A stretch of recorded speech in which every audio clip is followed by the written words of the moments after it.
Humans are predisposed to judge others by their physical appearance, since visual information is the first kind of information we get about a person that we meet for the first time.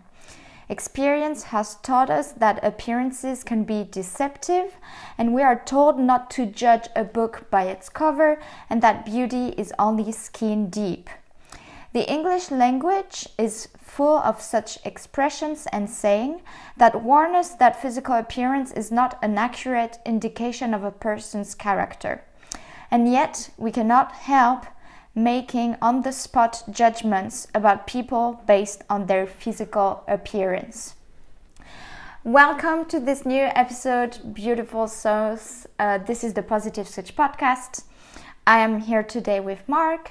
Thank you for being here. My pleasure. I mean, you don't really have a choice because No. we live together, so we're kind of forced to, bear the presence of each other.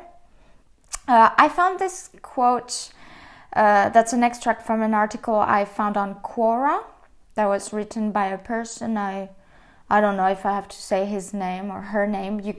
I will link this article in the description box and in the show notes on Anchor.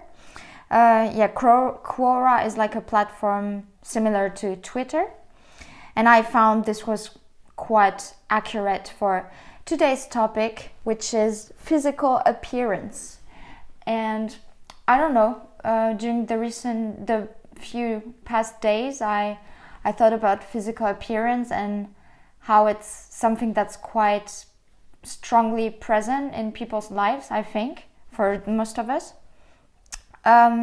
So Mark, how would you define physical appearance? Why am I the one who defines stuff? Well, just like you asked me, what do you think is cultured meat, clean meat? Physical appearance for me is, basically defines itself. The first look that you get from someone, or the outer look, everything that is on the surface, the way your hair looks, the way your face looks, the way your body looks, if you're big and muscular or skinny, or have a big belly, a small belly, a big butt, a small butt, all that kind of stuff. Isn't this more like your morphology, your body structure? Yeah, but that's physical appearance. But that's part of the physical appearance. So it's got a broader sense to it. And I think it's also, it can either be how other people look, but it's also the way you present yourself to others. Yeah, the way you dress. Yeah. True. So it's something that's either personal, but also coming from the outside, how you perceive others. You know what I mean? Because I'm responsible for my physical appearance. Yeah. I decide how I want to look like. Yeah, how but I you want have no influence of the way that I Exactly. interpret it. Exactly. And my physical appearance it's also up to you. It's quite subjective as well. The way I appear to you. Yeah, I get what you're saying. Because although I but feel there like are some things that are fact. I mean, you could be 2 meters tall, or you can be Yeah. 1.60 Yeah, that doesn't matter change. how you interpret it. Yeah, exactly. So I would be kind of curious to hear your story after. My story. Yeah, but I think we all have a past with physical appearance and how we evolved with it. And I just would like to talk about it, so people hear that that they're not alone having either issues with this topic or being comfortable with it, that we all kind of went our way. And I feel like I had a bit of a struggle with physical appearance in my young years. When I was younger, I paid a lot of attention to what I was wearing. It was like I would have to decide which clothes I would be wearing the day before going to school, university, whatever. I was actually a lot into makeup. I made some tutorials that are still on my channel. That's how I began YouTube, actually. I think my first video was a makeup tutorial. I would spend, like, you couldn't even... I mean, that was an okay average amount of money you would spend on makeup for a woman. Yeah, but I would say I was quite crazy into makeup. And for me, I couldn't really go outside if I wasn't wearing makeup. Like, I had just to be looking decent. I just wanted to improve the way I looked. And I was always wondering what would people think about me. So that was something that was big, always present in my mind, and for years. And now there was just some point where I was like, you know what? I don't give a shit. You know, people are gonna think what they want to think, whether you want it or not. You don't have a role to play in it. You cannot decide how people are gonna judge you, because they're just gonna judge you anyway. Did you have also a hard time with the way you looked, or accepting the way you looked? Not really. I did not spend that much time for putting makeup on, figuring out what to wear. The only thing that I was cautious about, I would say, is my hair. So for the most part of my life, I used to style my hair with hair wax. I don't do it anymore because it saves a lot of money. But did you have waste. And I felt uncomfortable when my hair weren't like the way I wanted them to be. Okay. Yeah. But before, you used to have long hair when you were younger. Long, that sounds like my hair were like that. No, but like longer than this. Like Justin Bieber back in the day. Exactly. You folks just picture yourself Justin Bieber in the ooh baby, baby, in that phase. Yeah. And that's basically Mark. Yeah. And I would say every average German teenager, because like my perception of it went back in the days, there's like school exchanges, and because I was learning German, and the majority of the German guys I met had your haircut. Yeah. But like at this time, when you had this haircut, was physical appearance a big part of your life? Was it something that was constantly on your mind? I just tried to look like, not like everyone else, but decent. I wasn't comfortable wearing like shirts or trousers that were dirty, so I was wearing like decent clothes.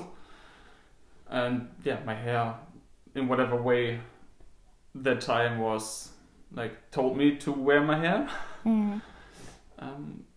But I did not spend that. I had an earring, that was trendy. Did you get it because it was trendy, or maybe part of it? I mean, I was 14, 13 years old. I wasn't thinking too much about it, and social media wasn't around back then. Yeah. So I think the topic that we're talking about right now is more present in teenagers who grew up or grow up with social media. So you think it has a bigger impact nowadays, physical appearance, because of big time, social media? Yeah, because you're comparing yourself every time. Goes the same for me. I think since I use social media, especially Instagram, I would say that I'm way more hard on myself, especially not clothing wise. I don't give a shit about my clothes. Not as shit, but a little bit shit maybe. A tiny amount of shit, not a shit wag. But when it comes to my body and how my body looks, I'm way harder on myself, with myself, whatever, than I was. When I was like, when I started climbing at age of 15 or 16, Of course, you start to develop some muscle and stuff. Before that, I used to play tennis, which is not a sport where you develop like huge muscles. I mean, climbing isn't either, but a little bit more. So I started growing a little bit of muscle. But yeah, then I thought I was looking well, or better, whatever better means, more muscular than the average guy.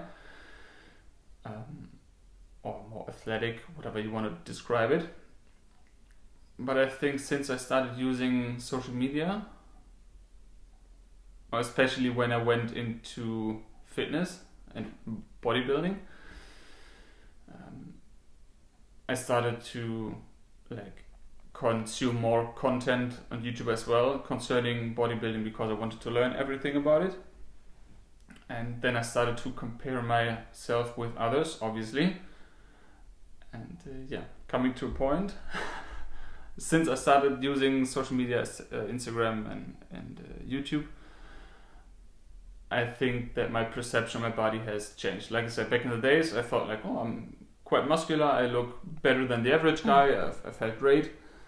But nowadays, I feel like I'm a small boy compared to all the other guys on social media.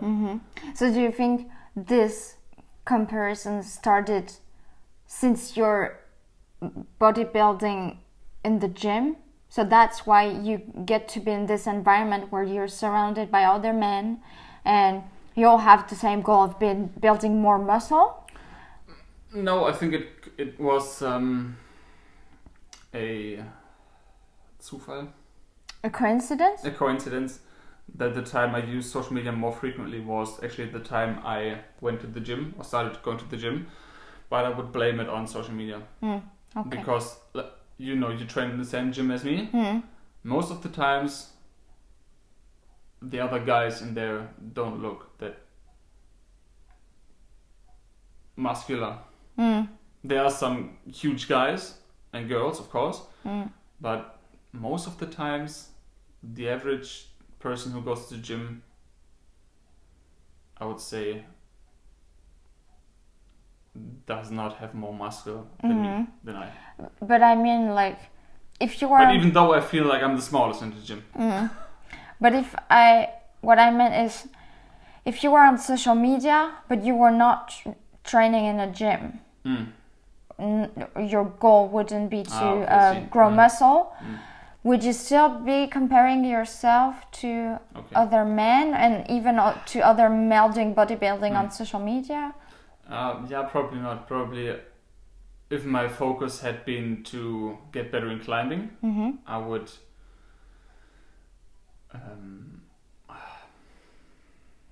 vergleichen. You would compare? Yeah.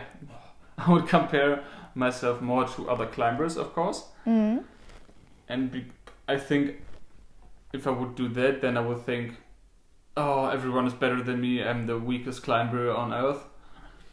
That's just part of my nature, I guess. Always feeling like I have to improve.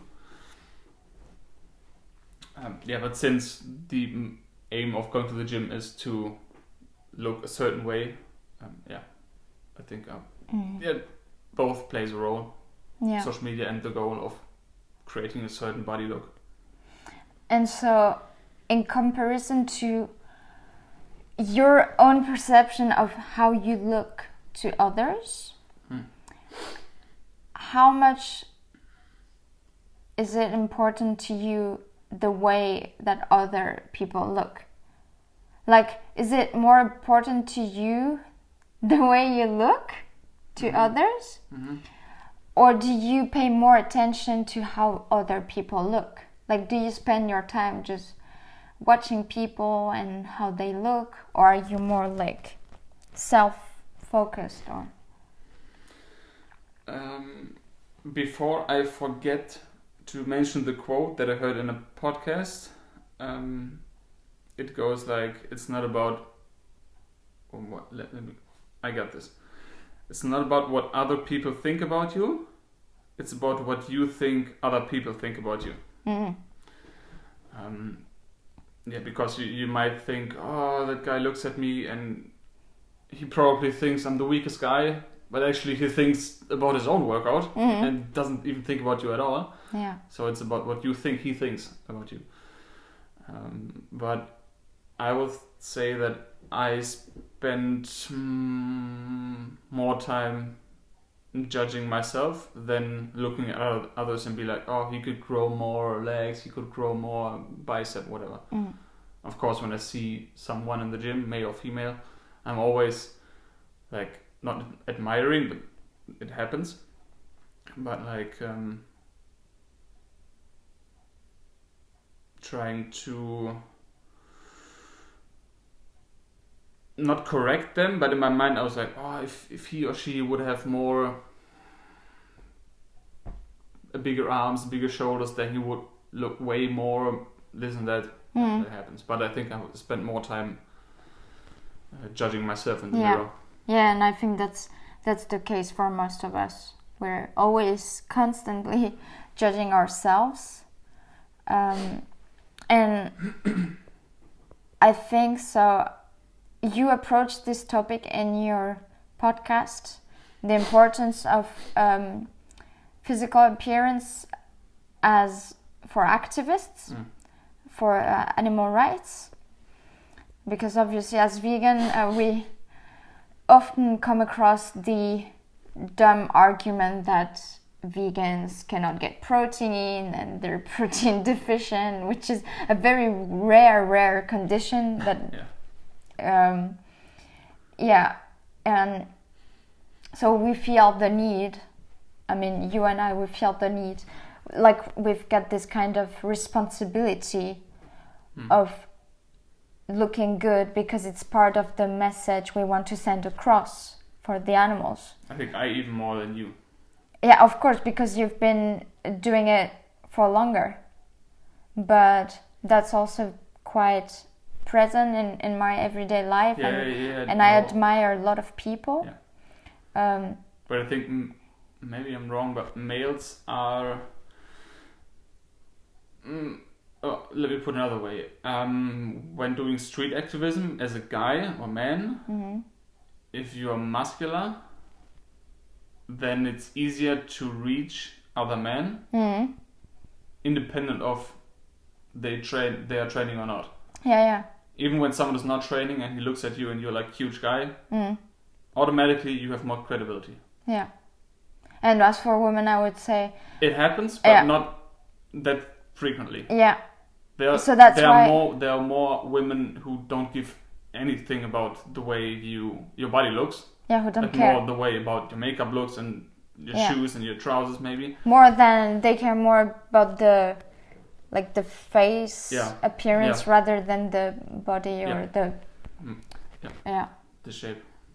But like, even if I know I may not be able to relate to another man with muscles or however my body shape is, I know that I can relate to them by talking about erectile dysfunction. Yeah, that's a topic for another. Yeah, exactly. I think I've talked about it already in one episode, but yeah, that's the point I used to get their attention. But like, do you think that now it plays a big role in our lives, physical appearance? Obviously. Big time, yeah. Yeah. No question about it. Every day, at least in my life. Yeah, so what changed since starting to compare yourself with other men on social media a few years ago and now? What did change? I got more muscular. Okay. Yeah. Still comparing myself. I think nothing is not anything that I noticed. Except now you have the activism element that plays a role. Yeah.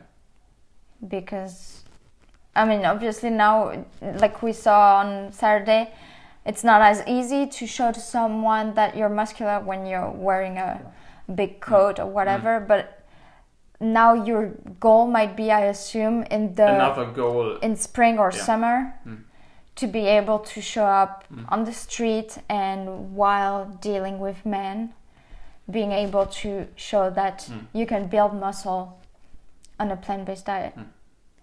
Yeah, that's another goal that additionally is there right now. That wasn't before. Yeah. Okay. Yeah, I think that's everything I wanted to cover. But I think that people should be more aware of why they pay so much importance, so much attention to their own appearance. Because most of the time, I would think it's true, a lot of people are self-critical, like they judge themselves all the time and how they look. But sometimes I think people spend even more time thinking about what other people are gonna think about how they look. And I think this part we should get rid of. It doesn't matter what other people think about you, because like in the beginning, like I said, people are always gonna judge or compare themselves to you. But I think it's important to know why it matters to you.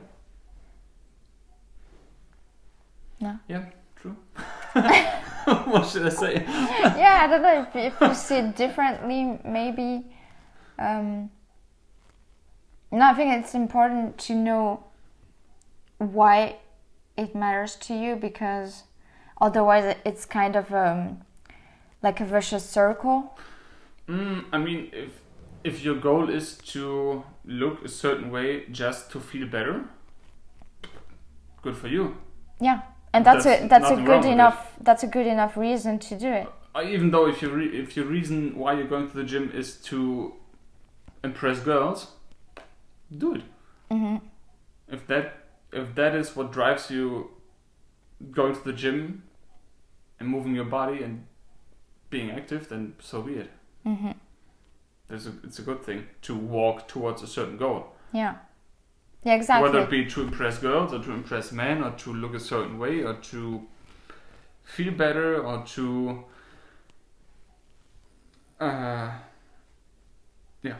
it's yeah. Well, I think that's I mean, it sounds always like it's such a selfish reason, you're just going to the gym to look better. That's not a big enough goal.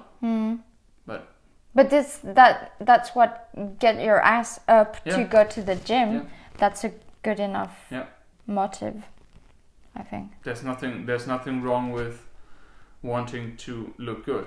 And I absolutely don't get why not everyone, but there are people out there who are undermining this and are focusing truly on character, and character is everything that you got, and the way you look doesn't matter at all. It's all about your inner beauty and no. Yeah, that's true. Yeah, and especially like if you would have green hair and were like 40 pounds heavier than now, probably we were not together. So of course I like your character, of course I like you, but the outer experience is what gives you the first motivation to approach somebody. You know, if I don't like green hair and the girl is having green hair, then why would I approach her? Even if she has the most beautiful character, I don't know it at that point. And I think I mean, it's up to anyone to do what they want with their own body, with their own physical appearance. Yeah. But I feel like obviously the society in which we live has developed in such a way that physical appearance has an important role, whether it's at work or on the public scene, like celebrity scene. Through the way you look, sometimes you can send a powerful message, and that's especially the case sometimes for people who have who are heavily tattooed, but which has a meaning. Like there was this Italian activist, and he's got I don't know how many crosses on his body to represent the supposed number of how many animals die per second. And obviously it's going to be noticed, but at the same time it carries a huge symbol. And I think one has to make the difference between outer experience and the way you influence it by whatever clothes you're wearing or makeup you're wearing. That's not a good thing to judge someone by the way he or she likes to dress. But I think we should, I'm not fat shaming anyone or saying that anyone who is overweight or obese has less value or something, not at all. But I would appreciate it if society would value, how do I say that? Or puts more value in being in an ideal body weight. Because it's the way you dress, that's something completely up to you. It doesn't affect anything except from where the clothes is made and but the way you look actually affects your health. And I mean, there's no question about it. Doesn't matter if you like having more body fat or less body fat. Above a certain point, it's not healthy anymore. It's harming you. It's harming you, right? Yeah. And we should not forget that. Yeah. Yeah, I think. So I'm not pro shaming anyone, but I think we should be aware that at a certain point, it's not okay to be fat. Of course, it's for the. Don't get me wrong.